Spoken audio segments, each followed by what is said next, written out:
Alright, तो आज मैं एक्सप्लेन करूँगा सेकंड लाइफ रैंकर का chapter 4। So without wasting any time let's begin.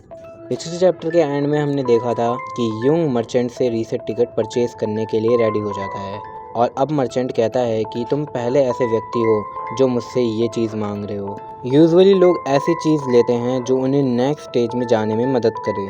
Jung कहता है कि उसको रीसेट टिकट से एक चीज़ करनी है। मर्चेंट बताता है कि तुम्हें इस टिकट को यूज़ करने के लिए इसे फाड़ना पड़ेगा और तुम स्टार्टिंग में पहुंच जाओगे।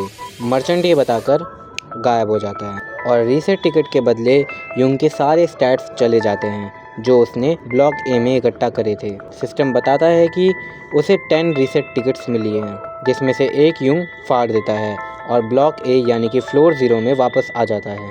और अभी हमें पता लगता है कि युंग ने रीसेट टिकट इसीलिए ली थी ताकि वो जितने ज़्यादा हो सके उतना स्टैट्स बढ़ा सके।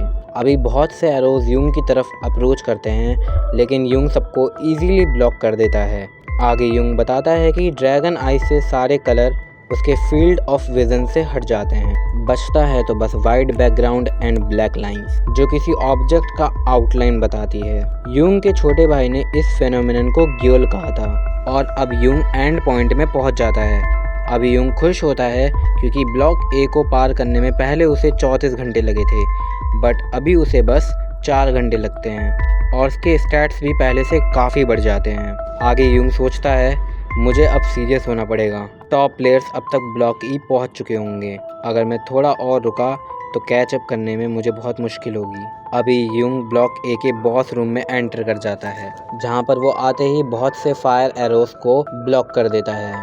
पर तभी नीचे से ज़मीन हट जाती है और नीचे बहुत से शार्प आयरन रॉड्स होते हैं, बट युंग जंप करके बच जाता है। उसके सामने एक ह्यूज फ्लेम होती है, बट युंग उसमें से रास्ता बनाकर बाहर निकल जाता है और सिस्टम बताता है कि उसके कोल्ड ब्लडेड नेचर की वजह से उसने डेवलप कर लिया है रेजिस्टेंस टू बर्न। उसके बहुत से एबिलिटीज़ बढ़ने लगती हैं। तभी उसके सामने एक चीज़ आती है जो युंग के चेस्ट में एक मुक्का मारती है, जिससे युंग पीछे हो जाता है। और ये चीज़ होती है एक कॉपर स्कैरक्रो, जो कि प्लेयर्स के अटैक और मूवमेंट्स को कॉपी करके उनसे फाइट करता है। ये चीज़ युंग को उसके छोटे भाई ने भी बताई थी। उसने ये भी बताया था कि ये चीज़ अटैक्स को कॉपी तो करती है, लेकिन उन अटैक्स को काफ़ी फोर्स के साथ प्लेयर्स के अगेंस्ट यूज़ करती है। अगर तुम इनको हराओगे तभी तुम बॉस रूम में जा पाओगे। या तो तुम इनसे हेड ऑन लड़ो या फिर इनके वीक स्पॉट पर हमला करो। युंग यही करता है। वो अपने ड्रैगन आइज से उस कॉपर स्कैरक्रो का वीक स्पॉट फाइंड कर लेता है और उसी पर हमला करने वाला होता है, लेकिन तभी पीछे से आवाज़ आती है कि वो चीज़ अपने सेंसर्स के अकॉर्डिंग मूव करती है, उन सेंसर्स पर हमला करो।